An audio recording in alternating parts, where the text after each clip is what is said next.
OK, knock, knock. Who's there? Open the door. In the early 80s, if there was no alternative to Margaret Thatcher's politics, there was an alternative in comedy. Alternative comedians were as bored with the status quo in the comedy world as they were with status quo in the pop charts. The cosy sitcom living room was about to be vandalised. You just open the bloody door! Oh, no! The front door's exploded! A lot of the charm and attraction of the young ones was its... not its shockingness, but its surprise, its power to surprise and excite, because you didn't know what was going to happen next. Anything could happen. Literally anything could happen. It took all those sitcom rules and premises, which had been carefully built up and crafted, and used them for its own purposes, which was to invert them and subvert them. This is actually very serious.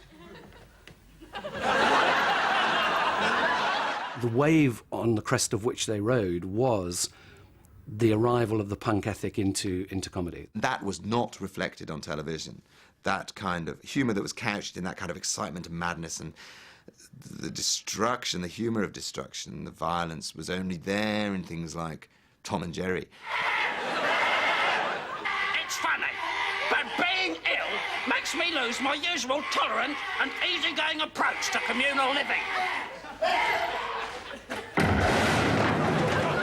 One of the things people said to me about the young ones before it went out, and there was a debate about whether it ever could go out or not, was you've broken one of the basic rules of sitcom. None of these people are likeable. Surprise! All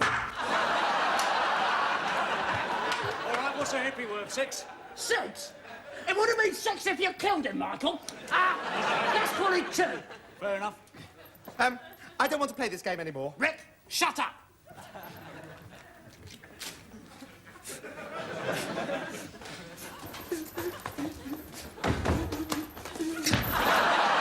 We took our frames of reference from what we knew. So suddenly they were talking about, you know, the political naiveties and pomposities of students and youth. You know, I, as a young person, was terribly serious at times about my politics, and I found that great fun to put that into Rick, you know.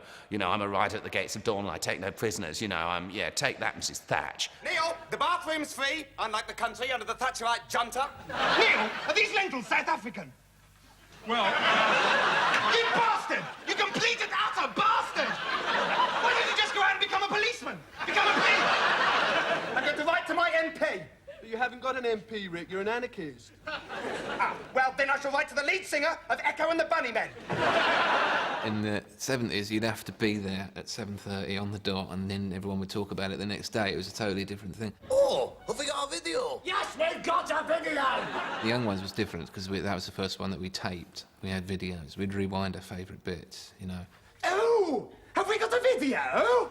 Yes, we've got a video. In my days, we'd sat around bombed out all weekend and listened to the entire canon of the Dylan records. You know, we'd had a Dylan weekend. And people were doing that with Young Ones. People were getting all 6 episodes and just playing them through on the VHS in a kind of party for a day. You bought me a present. What is it? What do you do with it? No, don't tell me, I'll guess. It's a telescope. A telescope with a mouse in it. Millions! Hello, Rhiannon. Are you glad you could come to the party? There's been some very flattering speculation about the Young Ones over the years. Oh, it was a new look at the traditional family format. Was Neil the mother? Was Rick the daughter? I think there is a tiny grain of truth in that it actually is in the tradition of sitcom, in that it's a group of people, a family of sorts, living together in a house, and many a sitcom has gone along those lines. Oh, God, what are they doing closing down? It's only 9:30. It's BBC One, Rick. Oh, right. Not this band again. They're always on. Crap! What about some Hawkwind or Marillion? Yeah, shut up, you fascist Tories. No one tells me what time to go to bed. Go to bed, Spotty. I was so new to telly. I just wanted to do something I wanted to watch. And I didn't want that to tail off. I wanted to stop it now while it's at its height. We're young ones! Bachelor boys! Crazy, mad, wild-eyed, big-bottomed anarchists! Look out! Cliff!